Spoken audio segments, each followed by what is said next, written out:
Hindi kami maghihiwalay ng asawa ko, pero ang mabasag ng ganito ang cellphone ay totoong mas masakit pa sa hiwalayan. At ang masakla pa ay hindi na rin nagcha-charge simula nang mabasag ang phone na to. Kaya naman pumunta kami sa Naga City para ipa-repair at hindi naman kami nabigo dahil nakahanap agad kami ng repair shop na talaga namang sulit ang bayad nyo. Dahil na rin sa concern ng mga ka-highway natin dito sa Kamsur ay na-recommend nila sa amin itong HJP Gadget Repair Shop. Pag-check ko sa page nila ay karamihan sa mga pinopost nila ng mga fixed unit ay mga iPhones. Kaya hindi na kami nagdalawang isip na ipagawa sa kanila kasi expert sila lalo na sa mga iOS devices. Kompleto sa gamit at pulido sila gumawa. 5 minutes lang nila ginawa ang unit at balik na uli sa dati. Sabi ko kay Mrs. na palitan niya na ng kulay ang phone para maiba naman. Kaya tuwang-tuwa siya kasi parang bago na ulit ang kanyang cellphone. Halos lahat ng mga gadgets inaayos nila. Mula sa cellphone, iPhone or Android at kahit ano pang cellphone, pati mga tablet, iPads, laptops, computers, halos lahat nire-repair nila, pati mga printers. Itong HJP Gadget ay trusted repair shop na ng mga kilalang vlogger dito sa Camarines Sur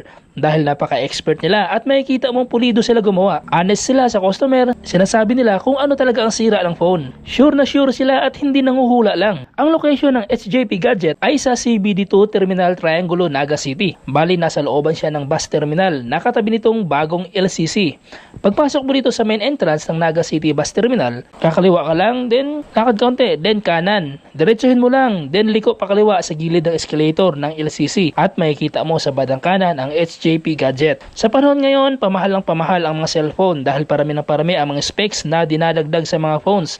Kaya pag bibili ka ng bago ay hindi talaga biro ang presyo. Buti na lang, nandito si HJP Gadget na tutulungan kang makatipid dahil imbis na bumili ng bago at gumastos uli ng napakamahal na telepono ay dalhin mo na lang sa HJP Gadget ang sira mong phone at sila na bahala mag-ayos para magamit mo uli. O di ba may paraan naman para makatipid? Ang kailangan mo lang ay hanapin ang mga tunay na maasahang repair shop at ito na nga si HJP Gadget na subok na at pinagkakatiwalaan ng mga sikat na vlogger dito sa Camarines Sur. Kaya salamat talaga sa iyo HJP Gadget kasi ang akala namin wala na talaga at dapat na i-dispose ang unit namin. Pero dahil sa iyo, na-restore uli at nagbukhang bago ang dating wasak na cellphone. Kaya sa inyo mga highway, highly recommended ko talaga ang HJP Gadget. Subok at maasahan pagdating sa pagkukumpuni ng ating mga phone. Kung naghahanap kayo ng trusted technician na mag-aayos ng inyong mga telepono, huwag na magdalawang isip. Dalhin agad sa HJP Gadget. Dahil sa HJP Gadget, sulit ang bayad nyo.